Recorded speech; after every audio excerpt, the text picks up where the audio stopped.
జగన్పై మంత్రి ఆనం రామనారాయణ రెడ్డి తీవ్ర స్థాయిలో విరుచుకుపడ్డారు. జగన్ ఒక మాఫియా నాయకుడే తప్ప ఎప్పటికీ రాజకీయ నాయకుడు కాలేరని తీవ్రంగా దుయ్యబడ్డారు. తిరుమల శ్రీవారి సొమ్మును కూడా ఆయనే దోచుకున్నారని ఆరోపించారు.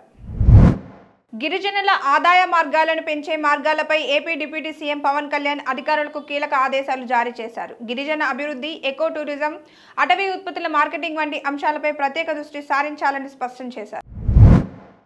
చారిత్రక ఉస్మానియా విశ్వవిద్యాలయం అభివృద్ధికి బాటలు పడ్డాయి. యూనివర్సిటీ రూపురేఖలను మార్చేందుకు తెలంగాణ ప్రభుత్వం సిద్ధమైంది.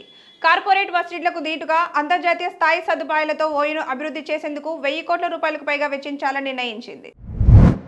రంగారెడ్డి జిల్లా మిర్ఖాన్పేటలో ఈ నెల 8, 9 తేదీల్లో తెలంగాణ రైజింగ్ గ్లోబల్ సమ్మిట్ జరగనుంది. ఈ సమ్మిట్ కు హాజరు కావాలని గవర్నర్ విష్ణుదేవ్ వర్మను డిప్యూటీ సీఎం బట్టి విక్రమార్క ఆహ్వానించారు.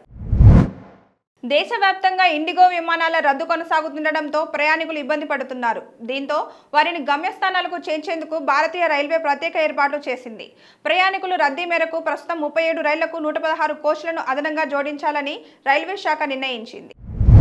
భారత్, అమెరికా మధ్య వాణిజ్య ఒప్పందం త్వరలో కార్యం దాల్చే అవకాశం ఉందని విదేశాంగ మంత్రి వైఎస్ జయశంకర్ వెల్లడించారు. ఇరు దేశాల మధ్య ద్వైపాక్షిక వాణిజ్య ఒప్పంద చర్చలు డిసెంబర్ 10న ప్రారంభం కానున్నాయని ఆయన తెలిపారు. ఇండిగో విమాన సేవల్లో అంతరాయం నెలకొనడంతో కేంద్రం రంగంలోకి దిగింది. సంక్షోభం నేపథ్యంలో ఇండిగో సీఈఓ పీటర్ ఎల్బర్స్ ను తొలగించాలని యోచిస్తున్నట్టు తెలిసింది. కేంద్రం తీసుకొచ్చిన కొత్త నిబంధనలు పాటించకపోవడంతో ఇండిగో సీఈఓపై కేంద్రం సీరియస్ గా ఉన్నట్లు తెలుస్తోంది. విమానయాన సంస్థ ఇండిగోలో తలెత్తిన సాంకేతిక సమస్యల కారణంగా దేశవ్యాప్తంగా ప్రజలు తీవ్ర ఇబ్బందులు పడుతున్న విషయం తెలిసిందే. అయితే ఈ ఘటనతో టాలీవుడ్ సీనియర్ నటుడు నరేష్ కీలక వ్యాఖ్యలు చేశారు.